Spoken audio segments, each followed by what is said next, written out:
Hello, I welcome you all in this presentation. This presentation is related with the heat affected zone and the weld thermal cycle, and in this presentation I will be talking about the heat affected zone characteristics related with the precipitation hardening metal systems.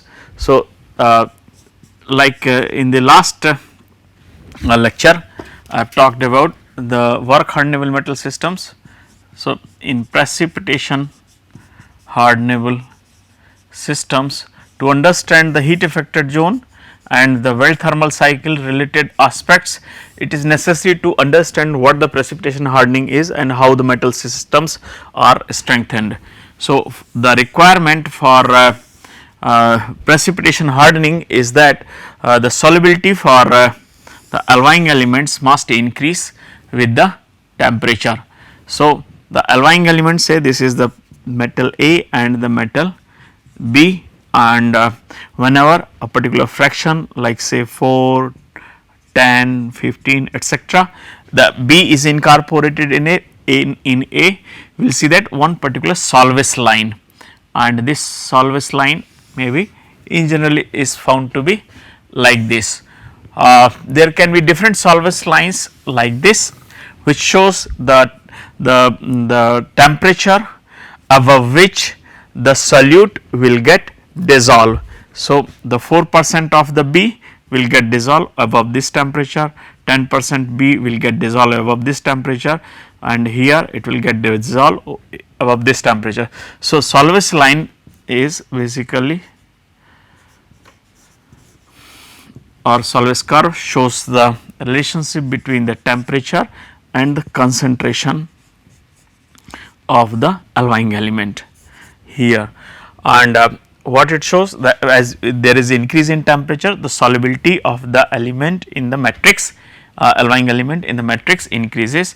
So, what we do first, say for the alloy having alloy A, matrix A having 10% of the B. So, this is an alloy just for example. So, here this alloy will be heated above this temperature curve on the Solves line, so that we will have homogeneous alpha system, homogeneous solid solution is formed. So, we go well above this temperature, so to have the homogeneous solid solution. So, this one is called solutionizing. So, heating above the temperature, heating at the temperature above the Solves line helps to achieve the homogeneous solid solution. This step is called solutionizing, and then once the homogeneous solid solution of the alloy is formed, then will be quenching it fast. So, it is quenched by cooling rapidly in the water or oil. This is called quenching. So, since during the solutionizing we have got uniform presence of the alloying element in the matrix in form of the solid solution, which may be interstitial or substitutional, and rapid quenching this solid solution when quenched rapidly forms the supersaturated solid solution, because it does not allow any diffusion to take place, and the solutes will be retained wherever they are present. So, this in turn results in the supersaturated solid solution, wherein the solute will be present in the matrix much more than its capacity to accommodate, means above the solubility limit. So, the alloying elements present at room temperature in the limit above its solubility limit, and that is why it is called super saturated solid solution. This supersaturated solid solution then subjected to the aging. The aging can be at the two levels. The supersaturated solid solution subjected to the aging means it will allow to hold for some time. So, if this aging is done at high temperature, means artificially heating is done to have the high temperature exposure, means aging at a high temperature is termed as artificial aging, and this is typically termed as T6 treatment or temper condition. So, during this exposure at a high temperature, which is normally say for aluminum alloy is 150 to say 230 degrees centigrade, it may be different for the different metal systems. So, during the high temperature exposure, supersaturated solid solution starts forming the precipitates uniformly in the matrix. These precipitates, depending upon the kind of alloy or alloying elements, it will form the different types of the precipitates. These fine precipitates which are basically, if they are coherent, these can be coherent or non-coherent. So, the coherent precipitates help to strengthen the alloy significantly as compared to the non-coherent precipitates. So, in this way there are 3 steps in precipitation hardening of the metal systems. One is solutionizing to form the homogeneous solid solution, second is quenching to form the supersaturated solid solution, and third is aging. Aging may be done at a high temperature for artificial aging, or it may be done at room temperature for natural aging. So, artificial aging is normally termed as a T6 temper condition, while the natural aging is done by just holding the quenched samples at a room temperature after solutionizing, is termed as a natural aging, and it is given the temper T4. So, T4 for the natural aging and T6 for the artificial aging. So, as far as the welding is concerned, when the precipitation hardened systems like this, say it is a aluminum copper alloy, the common alloys which are precipitation hardened is the aluminum magnesium silicon system or aluminum zinc magnesium system. These are the common precipitation hardenable systems. Copper alloy CuAl2, Mg2Si and MgZn2. These are the kind of precipitates which are formed in these 3 types of the precipitation of hardenable alloys, and when these are non-coherent, they result in somewhat marginal increase in strength and hardness, while in the case when they are coherent, depending upon the temperature and exposure conditions, they will be resulting in the maximum increase in strength and the hardness. So, coherent precipitates always preferred over the non-coherent, and conditions are developed in such a way that the system is having the coherent precipitates. So, they typically we will take one system just to explain the way by which the properties are affected when the heat is applied during the welding for the change in the properties of the heat affected zone. So, considering this, we will take up the one typical aluminum copper system alloy just to explain. So, here if you will see, the aluminum copper systems have the various kinds of the lines, solvus lines for the different phases like this. So, here as a function of time, and here in the y axis we have temperature. This is what we can see clearly from these diagrams. So, for the aluminum copper systems, this is the typical phase diagram for aluminum copper systems. Solute, that is the copper, in x axis and the temperature in y axis. This is the solvus line, and here it indicates that when first heating is done in this alpha region, so that solutionizing takes place, then it is quenched back quickly. So, quenching results in the supersaturated solid solution, and thereafter third step is the heating artificially at about 200 degrees centigrade, so that the precipitates can be formed. The different types of the precipitates are formed in these systems, and that is what we can see. Supersaturated solid solution in course of the aging, it will be resulting in the GP zones, Guinier, that is called Guinier-Piston zones, the theta double dash, theta dash and theta. These are the different precipitates. The Guinier-Piston, it is also called GP1, theta double dash also called GP2, and the theta dash phases, all these are metastable phases. Theta is the equilibrium phase, that is the CuAl2, and it has the BCT crystal structure. So, if you will see this diagram, the Solves line for the GP phase Guinier-Piston 1 is the minimum. This is the this is Solves line for the GP phases, and then theta double dash, then theta dash, and thereafter then one Solves line for the aluminum and copper system, where the homogeneous solid solution of the alpha or the alpha aluminum is formed. So, what it shows that the GP theta double dash and theta dash. So, this is what we can see, GP theta double dash and theta dash. It shows the temperature, sorry, here we have the concentration of the copper. So, copper and the temperature. So, here it occurs around say 150 to 200 degrees centigrade, then the 250 degrees centigrade, and likewise some higher temperatures.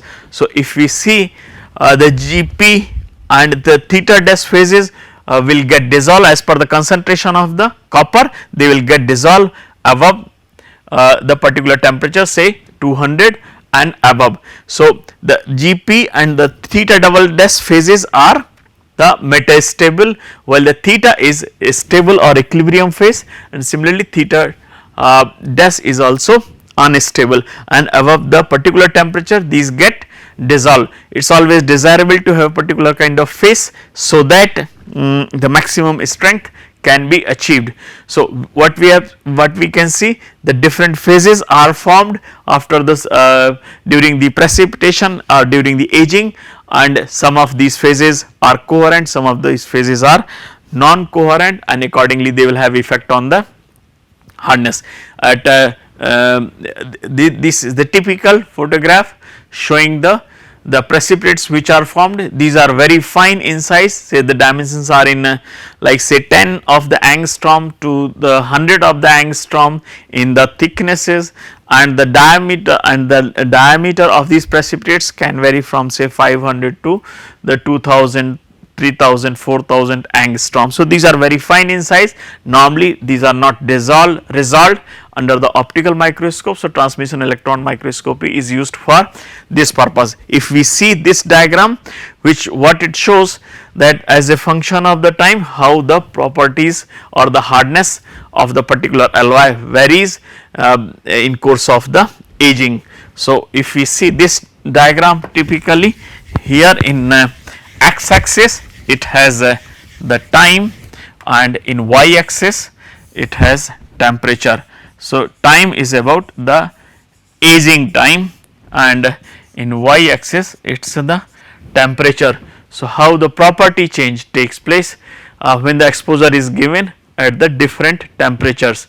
So, in one particular case like say it goes in like this, here when the exposure is at 130 degrees centigrade, and when it is done at a higher temperature, then peak is achieved earlier, like say it is 190 degrees centigrade. So, what it shows, for the peak hardness it takes longer as compared to the peak hardness at the high temperature, and the different phases which are formed, like say the GP1, GP2,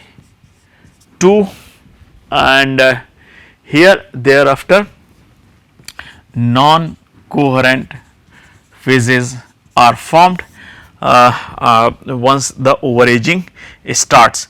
So, what we can see here, initially with the aging there is a formation of the GP1 and then GP2 phases, and if this high temperature exposure is continued for a longer period, then the non-coherent phase formation results in the drop in hardness. So, this one is termed as this is the hardness, not the temperature. So, it is the hardness.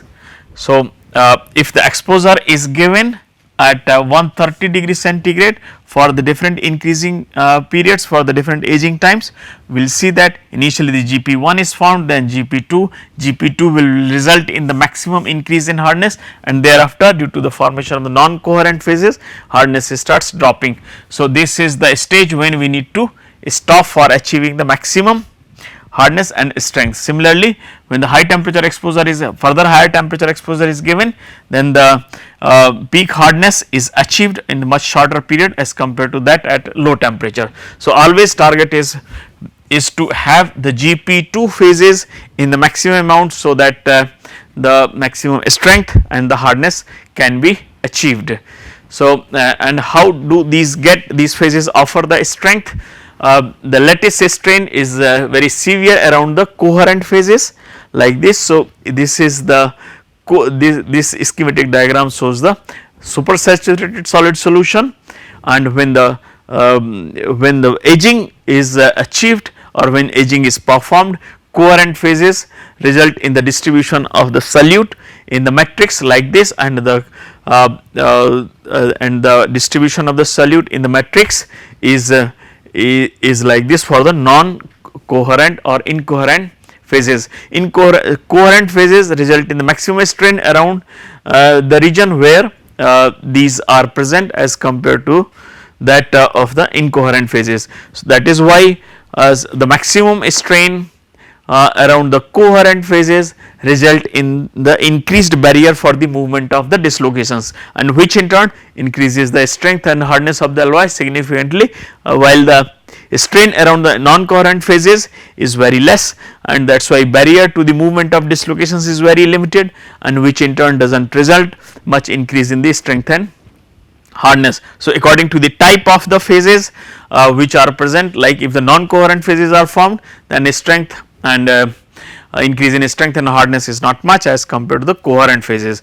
And this is what is observed, that after the peak hardening or after the peak strength exposure to the exposure of the alloys at high temperature for much longer period causes the over aging due to the formation of the non-coherent phases, and that is why reduction in strength and hardness is observed.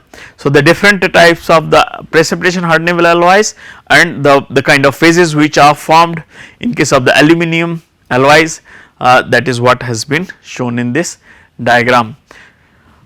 Now we will see the kind of behavior which is observed as a function of the time, aging time and the strength. Normally the trend is like this: when the strength in y axis,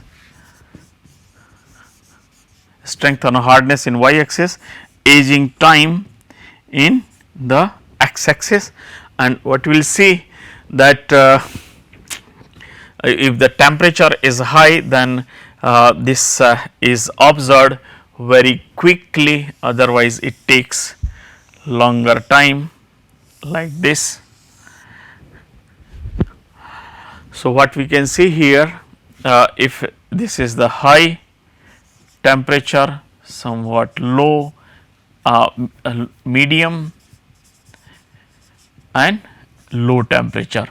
So, low temperature exposure results in the higher increase in the strength, but after a longer time, while medium temperature results in the means peak hardening occurs after a very long time at low temperature, while that in case of the medium temperature it takes shorter time, and for the high temperature it takes very short time. So, it is important that if the temperature of the exposure is high, then the softening will start much earlier, while if the temperature of the exposure is low, then it will take long time for the softening to occur. This is important with respect to the weld thermal cycle.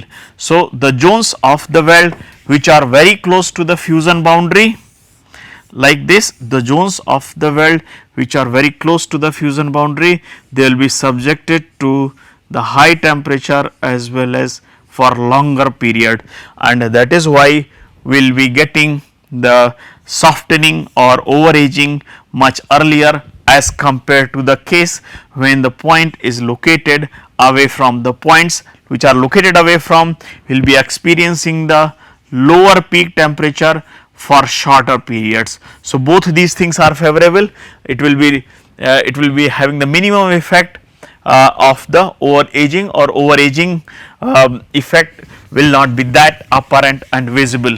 So, the over aging or the formation of the non-coherent phases or the dissolution of the phases will primarily be observed next to the fusion boundary. Since the precipitation hardenable alloys are strengthened by the precipitates, so with the application of the heat, like say this is the weld with the heat, the weld joint is formed, and next to the fusion boundary we have 1, 2 and 3 points.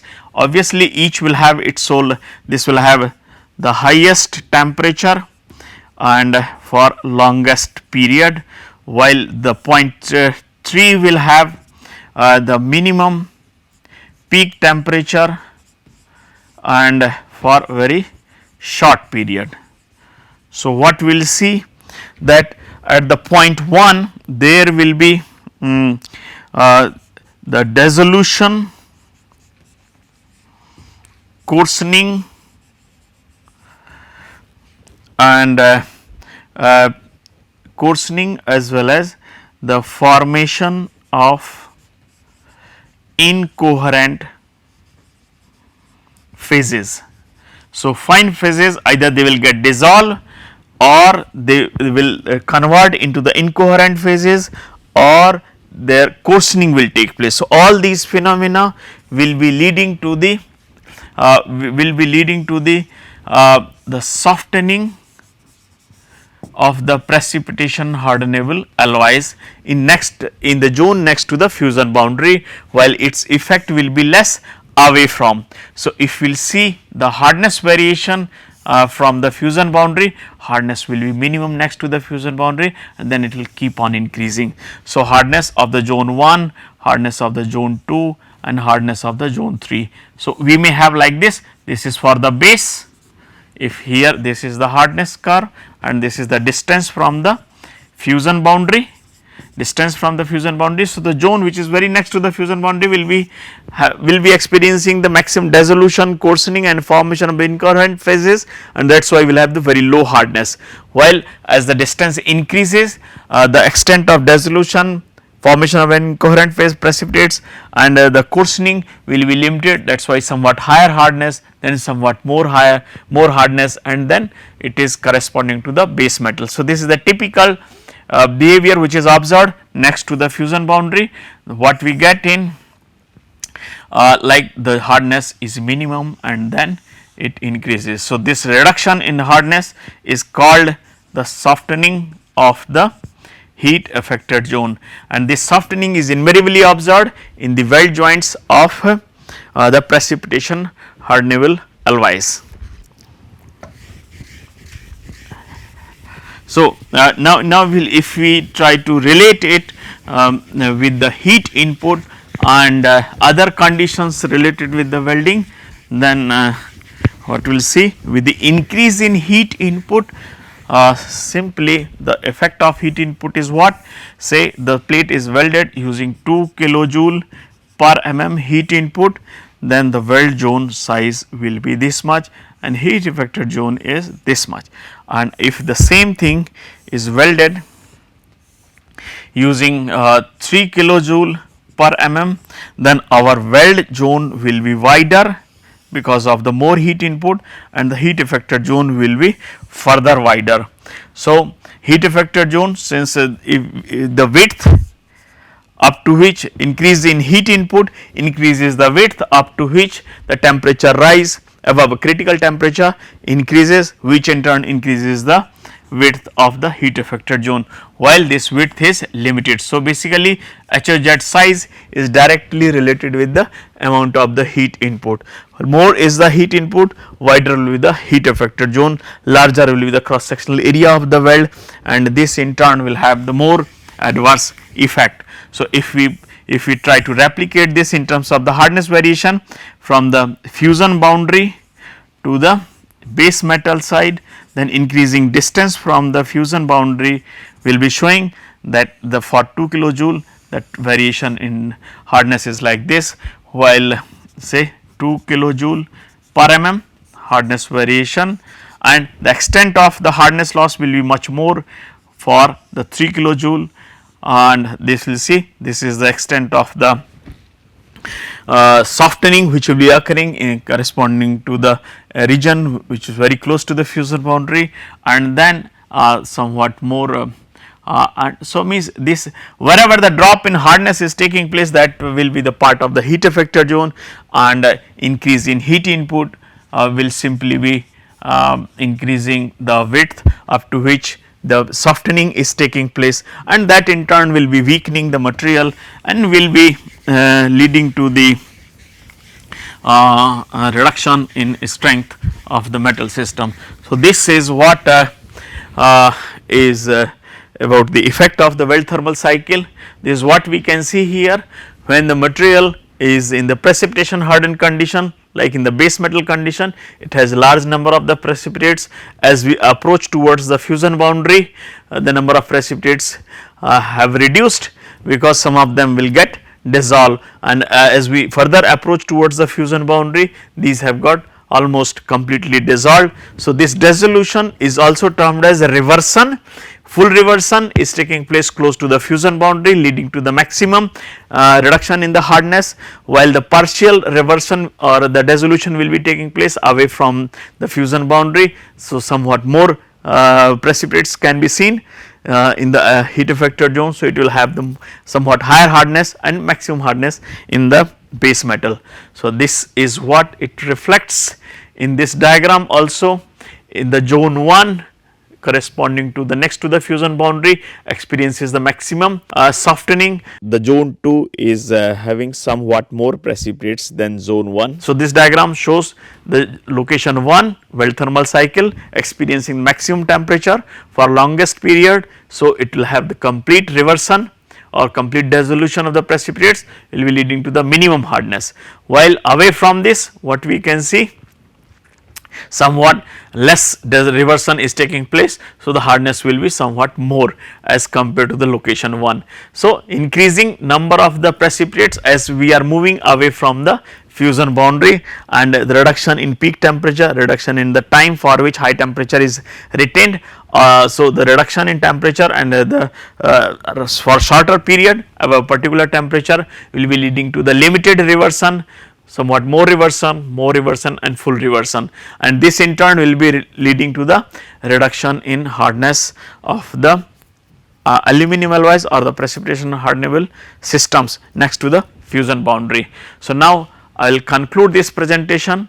In this presentation I have talked about the strengthening mechanism of the precipitation hardenable alloys, and how the strengthening mechanism can be related to the heat affected zone properties when the metal systems are welded. So, the application of the heat in these alloys basically causes the three things. One is the dissolution of the precipitates, also called reversion, coarsening of the grains, and third is formation of the non-coherent precipitates, and these three phenomena, these three effects result in the reduction in the hardness and the loss of the strength of the metal system, which in turn is also termed as the softening of the heat affected zone in precipitation hardenable alloys. So, now thank you for your attention.